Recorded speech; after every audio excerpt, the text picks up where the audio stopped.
네, 기초과정 15번째 강좌는 기초서 48페이지를 보시면요. 기본 윤리는 공부하셨고요. 이제 7절입니다. 손해배상 책임과 업무보증 설정인데 공인중개사법 30조에 있는 내용들을 이제 공부하시게 되는 겁니다. 공인중개사법 30조는요. 어떠한 때 개업공인중개사가 손해를 배상할 책임이 발생을 하는지에 대해서 규정을 했을 뿐만 아니라 이 손해배상 책임을 담보하기 위한 업무보증 설정에 관한 의무 규정도 함께 두고 있거든요. 일단 손해배상 책임과 관련해서는 민법상 손해배상 책임의 발생 원인은 불법행위이거나 채무불이행으로 인해 손해배상 책임이 발생하게 되는 것이죠. 공인중개사법이 별도로 개업공인중개사의 손해배상 책임에 관한 규정을 두고 있는데요. 공인중개사법 30조 1항과 2항의 그 근거 규정이 있습니다. 먼저 공인중개사법 30조 1항은요. 이렇게 말했어요. 개업공인중개사는 중개행위를 함에 있어서 업무상이라는 말이죠. 중개행위를 함에 있어서 고의 또는 과실이랍니다. 중개행위를 함에 있어서 고의 또는 과실이요. 고의 또는 과실로 인하여 거래 당사자에게 재산상 손해를 발생케 한 때에는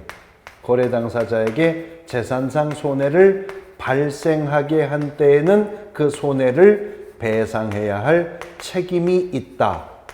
공인중개사법 30조 1항이 규정하고 있는 내용입니다. 바로 이어지는 공인중개사법 30조 2항은요. 개업공인중개사는 자기의 중개사무소를 다른 사람에게 중개행위의 장소로 제공함으로써 그리고는 30조 1항과 똑같은 말을 합니다. 거래 당사자에게 재산상 손해를 발생케 한 때에는 그 손해를 배상할 책임이 있다. 그러니까 30조 1항은 개업공인중개사의 업무상 고의 또는 과실, 귀책 사유가 당사자 재산상 손해 발생의 원인이 된다면 그 개업공인중개사가 손해배상 책임이 있음을 규정한 것이고요. 30조 2항은 개업공인중개사에게 직접적 업무상 귀책 사유가 없다 하더라도 자기의 중개사무소를 중개행위의 장소로 타인에게 제공을 한 사실이 있었다면 그 사무소를 제공한 개업공인중개사는 당사자에게 재산상 손해가 발생했을 때 그 손해를 배상할 책임이 있게 된다라고 하는 거죠. 30조 1항은 과실책임주의 원칙에 근거하였지만 30조 2항은 무과실 책임입니다.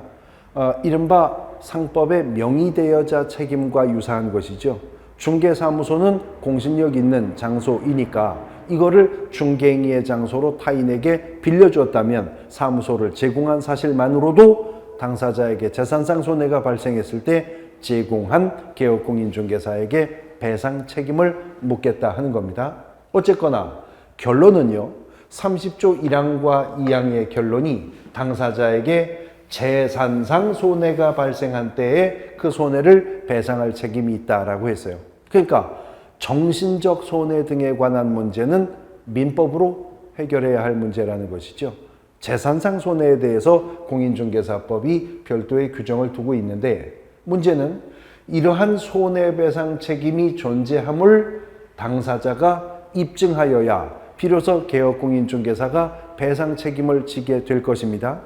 이러한 손해배상 책임이 존재함을 당사자가 용이하게 입증하도록 하기 위해서 공인중개사법은 성실 정확하게 확인 설명을 해야 할 뿐만 아니라 확인 설명한 내용은 중개 완성 시의 거래계약서와 함께 확인 설명서에 작성을 하여야 하고 작성한 것을 당사자에게 교부할 때는 서명 및 날인을 하되 개업공인중개사뿐만이 아니라 당해 중개행위를 한 소속공인중개사도 함께 해야 한다는 거죠. 이런 장치들은 다 후일 재산상 손해 발생을 주장하는 당사자가 그 원인이 여기에 있음을 쉽게 용이하게 입증할 수 있도록 하기 위한 조치들이라는 것입니다. 자, 문제는 그것이 객관적 사실로 입증되어 드러났다 하더라도 개업공인중개사가 손해배상 책임을 져야 할 시점에 무자력 상태이거나 아니면 손해배상 책임을 끝내 부담키를 거부하는 경우가 발생하면 어떻게 하느냐. 그래서 공인중개사법은 이 손해배상 책임은 직접적인 담보가 있어야 할 것이다 라고 판단을 한 거죠. 그래서 공인중개사법이 만든 제도가 바로 업무보증이라고 하는 제도입니다. 업무보증이라고 하는 제도예요. 그래서 우리가 등록의 절차에서 봤었는데요. 공인중개사법은 법인이나 개인이 공인중개사법상의 등록의 기준을 모두 갖추어 등록 신청을 하면 등록관청은 등록의 기준과 절차에 하자가 없고 등록의 결격 사유에 해당하지 않으며 관련 법의 위반 사항이 없다면 등록을 통지해 주도록 하고 있죠. 등록은 기속행위에 불과하니까. 그러나 등록 통지를 받아 개업공인중개사가 된 자라 하더라도 등록관청은 절대 등록증은 그냥 안 내준다는 거죠. 무엇이 있어야 돼요?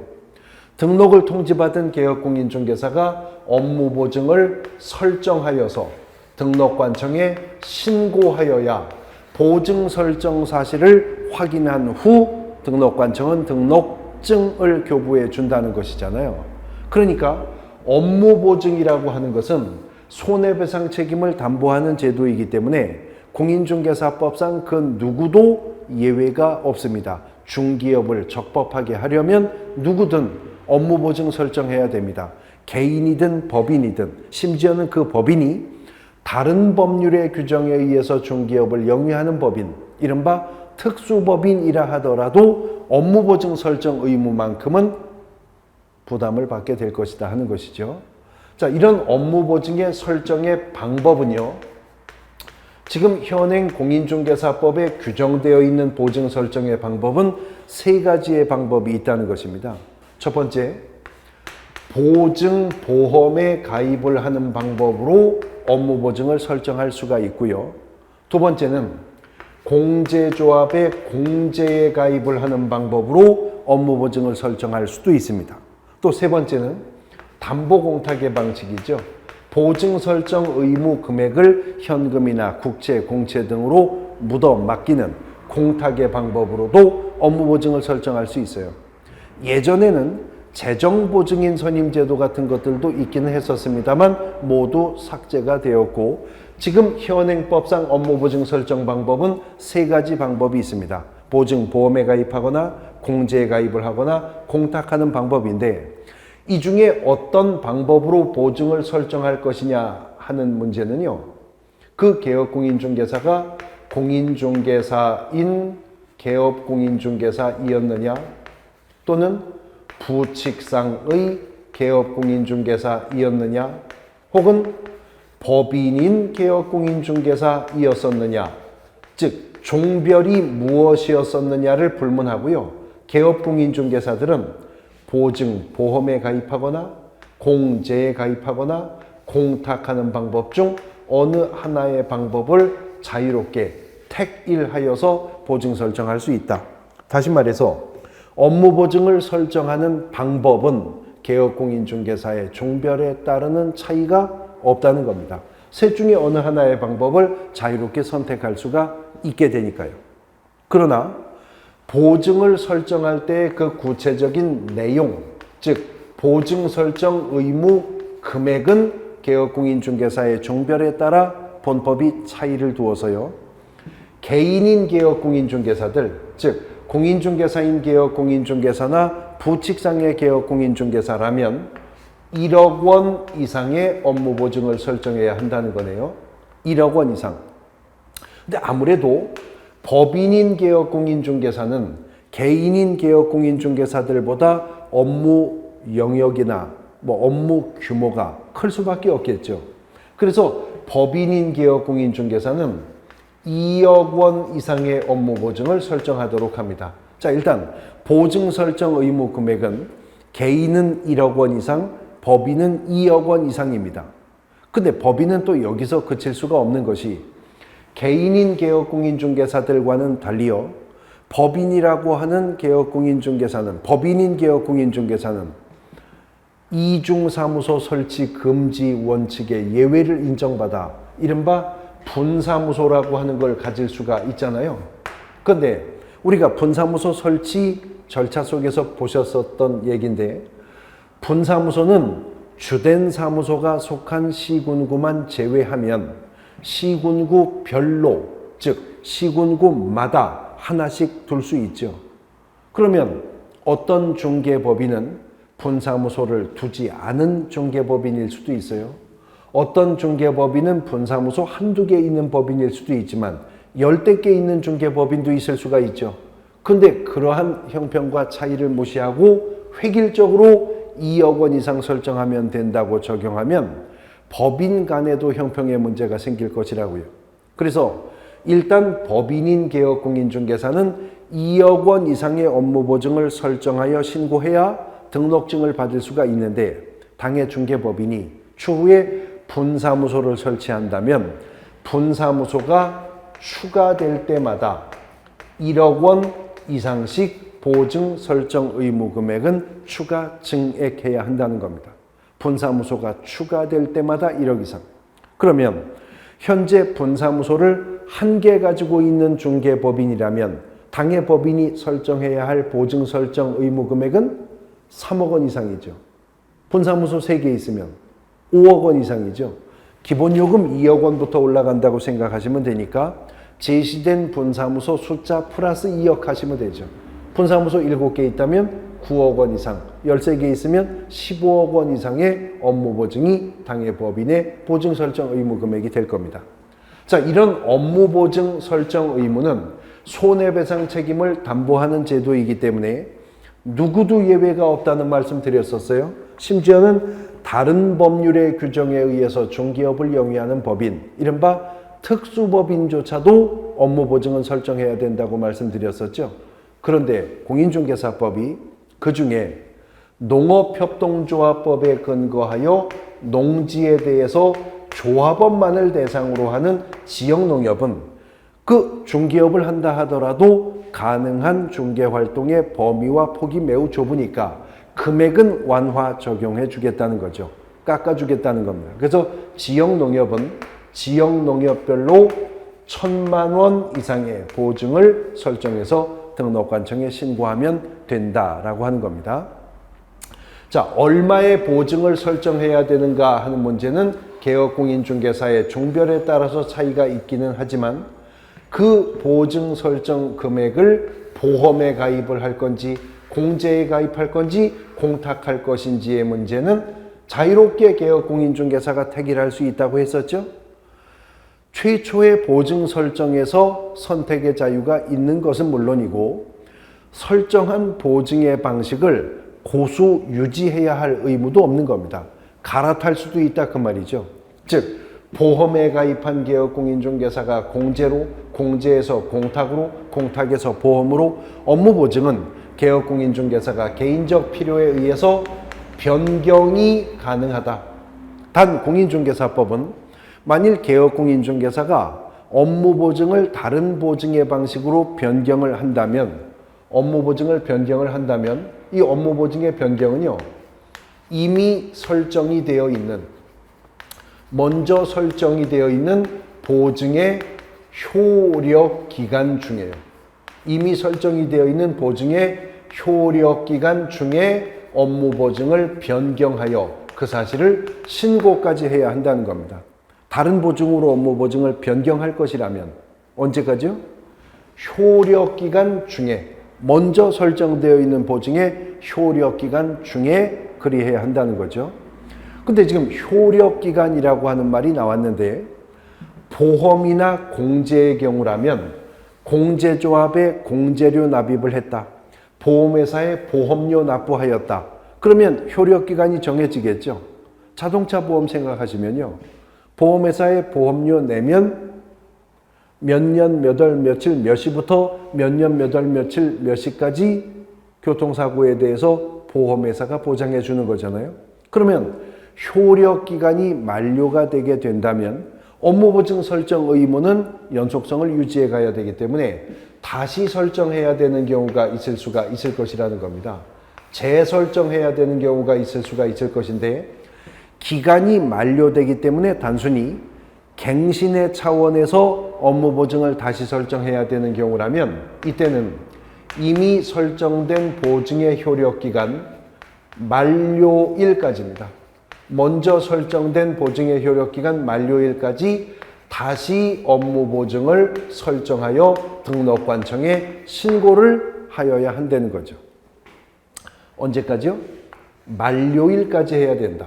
그러면 업무보증을 바꿀 때에는, 변경하고자 할 때에는 이미 설정된 보증의 효력기간 중에 변경해서 신고해야 합니다.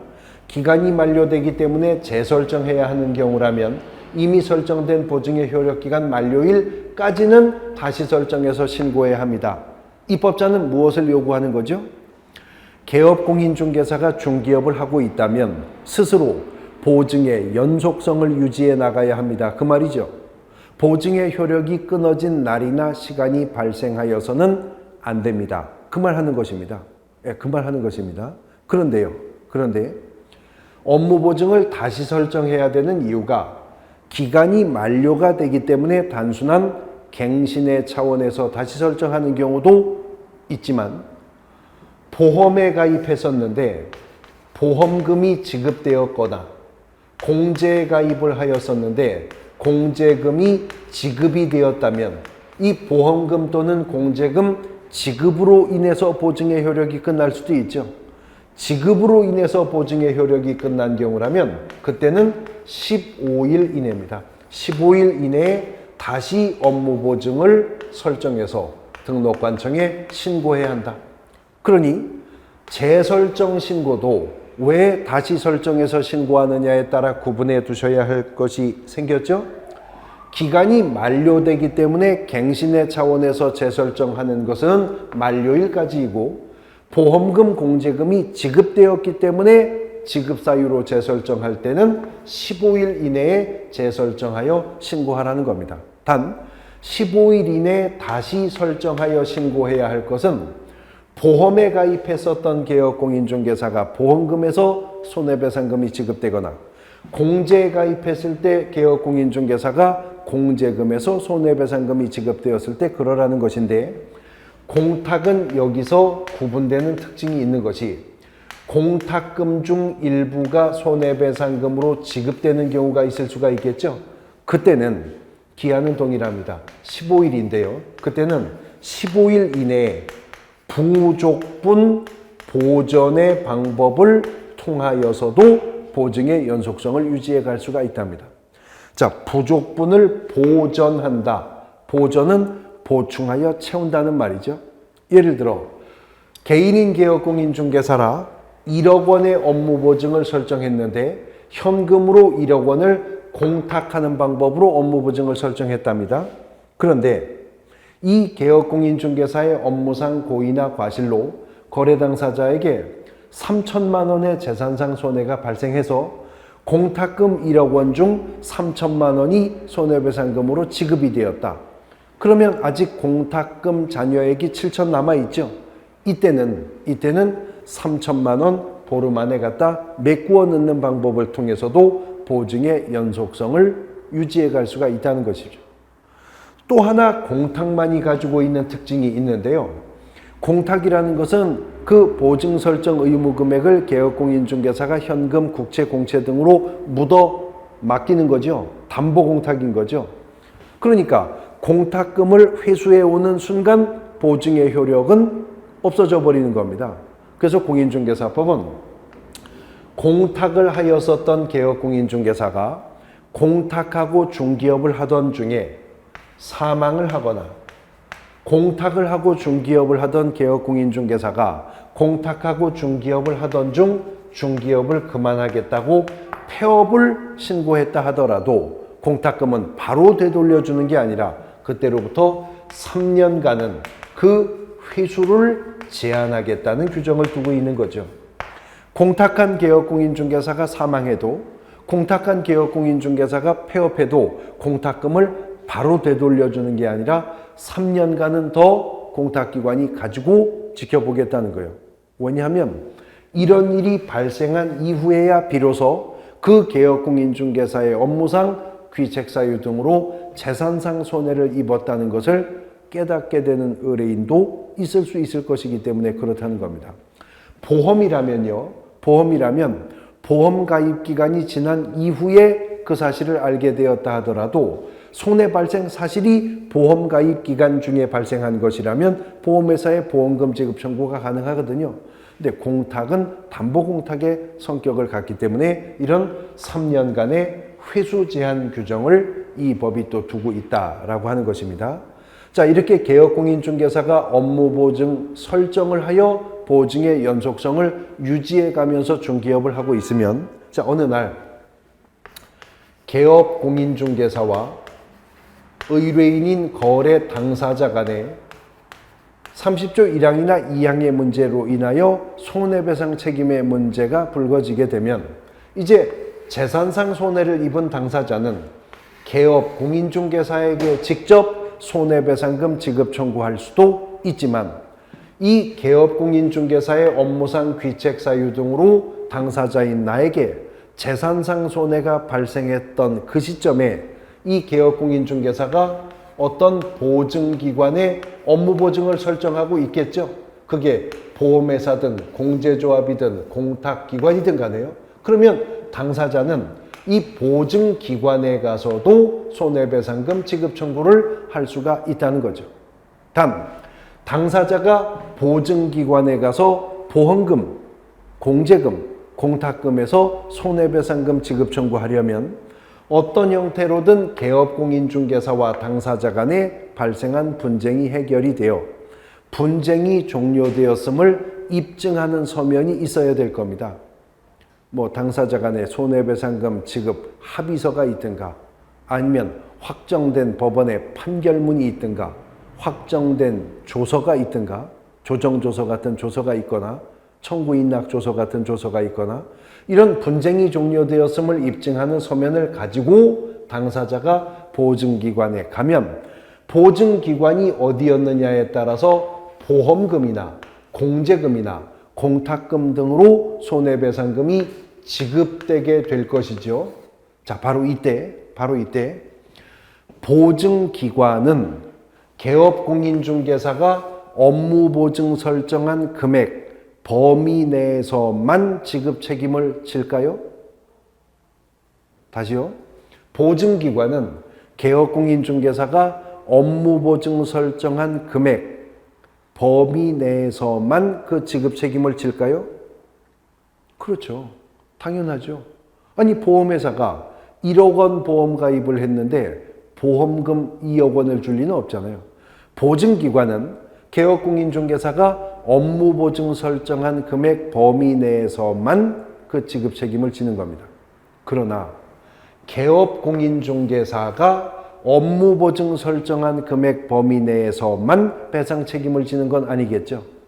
그렇다면 공인중개사인 개업공인중개사라면 개인이니까 1억 원 이상의 업무보증을 설정하면 됩니다. 1억 원 이상이라고 했으니 딱 1억 원 업무보증 설정해도 되죠. 공인중개사인 개업공인중개사가 1억 원 보험에 가입하고 중개업을 하고 있는데 이 개업공인중개사의 업무상 과실로 거래 당사자에게 1억 5천만 원의 손해가 발생했다. 그래도 당사자는 분쟁이 종료되었음을 입증하는 서면을 가지고 보험회사 가봐야 보험금 지급액은 최고 1억 원까지밖에 지급이 안 되는 것이죠. 그러나 개업공인중개사는요, 업무보증 설정 금액 범위 내에서만 배상 책임지는 것이 아니기 때문에 초과액 5천에 대해서는 또 직접적인 배상 책임을 지게 될 것이다 라고 하는 것입니다. 자, 그런데 당사자가 보증기관에 가서 손해배상금 지급을 청구했을 때 방금 전 사례 1억 5천의 손해 중 1억 원을 지급받았다면 초과 손해 발생액 5천은 개업공인중개사에게 여전히 배상 책임이 있게 된다라고 하는 것이죠. 그러면 1억 5천의 손해 중에서 1억 원은 보험 처리가 되었으니 개업공인중개사는 초과 손해 발생액 5천만 원만 책임을 지면 끝나느냐? 안 끝나는 것이요. 이것은 타인을 위한 보증제도이기 때문에 보험회사나 공제조합 등은 다시 개업공인중개사의 과실이나 고의 등의 정도에 따라 구상권을 행사할 수가 있다는 거죠. 구상권 행사가 가능합니다. 타인을 위한 보증제도이기 때문에 그렇습니다. 심지어는요, 개업공인중개사의 업무상 과실은 물론이고 고의로 인해서 발생한 당사자의 재산상 손해였다 하더라도 보험회사, 공제조합, 공탁기관은 보험금 줍니다. 공제금 지급하는 것이죠. 당연히 그런 경우라면, 고의나 중과실로 손해를 발생시킨 경우라면 보증기관은 개업공인중개사에게 구상권 행사할 수 있게 될 것이죠. 자, 업무보증은 설정하여 신고해야 할 뿐만 아니라 업무보증은 변경도 신고해야 한다고 그랬죠. 재설정도 신고해야 됩니다. 그래서 보증의 연속성을 개업공인중개사가 유지해 가야 합니다. 이걸로 의무를 끝나는 것이 아니라 우리가 앞서서 공부했는데 중개가 완성이 되어 당사자 간의 거래계약이 체결되면 개업공인중개사가 거래계약서 작성해야 할 의무가 있음을 배우셨었죠? 또 25조 3항에 따르면 중개가 완성이 되어 개업공인중개사가 거래계약서를 작성하는 때에는 함께 무엇을 작성해야 한다고요? 확인설명서라고 하는 것도 작성해서 거래 당사자 쌍방 모두에게 교부해야 한다 그랬었습니다. 그런데 바로 이때 중개가 완성되어 개업공인중개사가 거래계약서와 확인설명서를 거래 당사자에게 교부할 때 함께 제공해야 하는 게 하나가 더 있는데 그것이 바로 보증관계증서 사본입니다.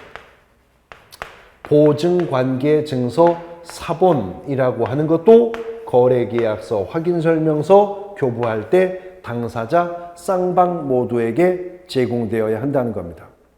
자, 우리 공인중개사법에 중개가 완성되는 건마다 개업공인중개사가 거래 당사자 쌍방에게 제공할 것은 모두 3가지입니다. 그리고 이제 이 3가지가 모두 펼쳐졌어요. 첫 번째, 거래계약서. 두 번째, 확인설명서. 그리고 지금 보증관계증서 사본입니다. 그래서 이 3가지의 공통점은요, 셋 다 중개가 완성되었을 적에 셋 다 거래 당사자 쌍방 모두에게 제공해야 한다는 점은 같습니다. 그런데 이제 차이점은요, 거래계약서와 확인설명서는 중개가 완성되는 건마다 새로운 내용을 토대로 새롭게 작성을 하는 거죠. 개업공인중개사가 작성을 합니다. 그러나 이것은 그 보증관계증서 사본을 주는 것에 불과하거든요. 그러니까 거래계약서와 확인설명서는 작성해야 하니까 뭘 해야 돼요?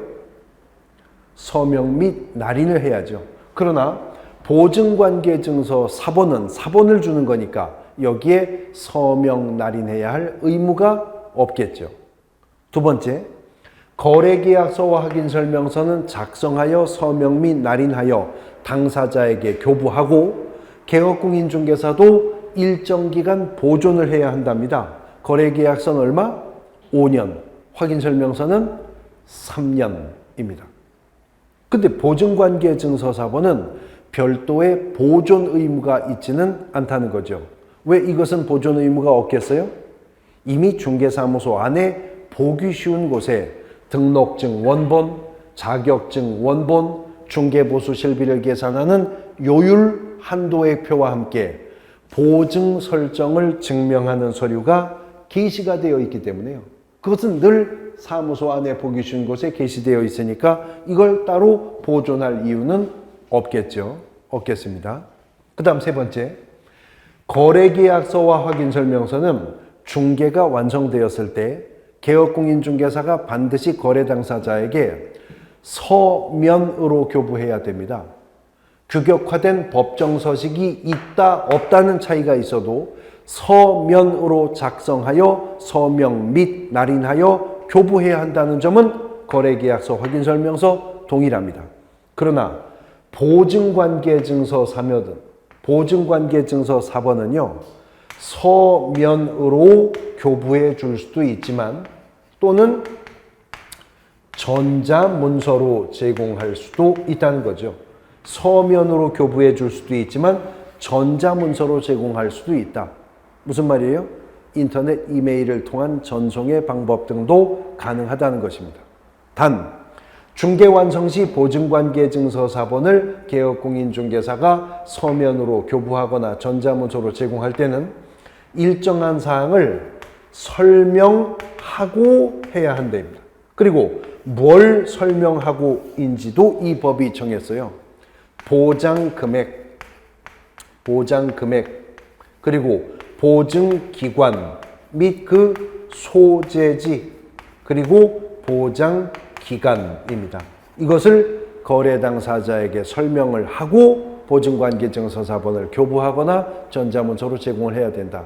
예를 들자면 개업공인중개사의 중개로 토지 매매 계약이 체결되었다. 그러면 개업공인중개사가 토지 매매 계약서 작성해야죠. 토지 확인 설명서 작성해야죠. 이때 토지 매매 계약서와 토지 확인 설명서가 거래 당사자에게 교부될 적에 함께 뭘 줘야 된다고요?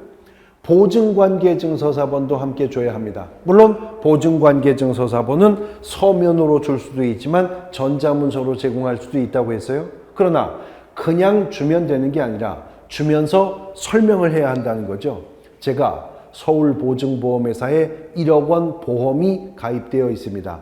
이 보증기관은 어디에 위치하고 있는데 후일 만일 저의 업무상 고의나 과실 등으로 재산상 손해가 발생하게 되면 분쟁이 종료되었음을 입증하는 서면을 가지고 이 보증기관 가시면 1억 원까지는 책임 보장이 되니까 안심하셔도 됩니다. 이런 사실을 설명을 하고 보증관계증서 4번을 교부하거나 제공해야 한다는 거죠. 설명은 했으나 교부하거나 제공하는 행위가 없었거나 아무 설명도 없이 그저 교부나 제공만 했다면 이 또한 다 본법 위반으로서 100만 원 이하의 과태료 처분 사유에 속하게 될 것이다 라고 본법이 규정하고 있다라고 하는 거죠. 손해배상 책임을 보장하기 위한 업무 보증의 설정의 방법과 내용 등에 대해서 15강에서 살펴보셨고요. 이제 개업공인중개사의 의무와 책임에 관한 부분들 계속 이어져 갑니다. 계약금 등의 반환채무 이행 보장, 또 중개보수 청구에 관한 규정들로 연결해 나가게 될 겁니다. 오늘 수업은 여기까지 하도록 하겠습니다. 수고하셨습니다.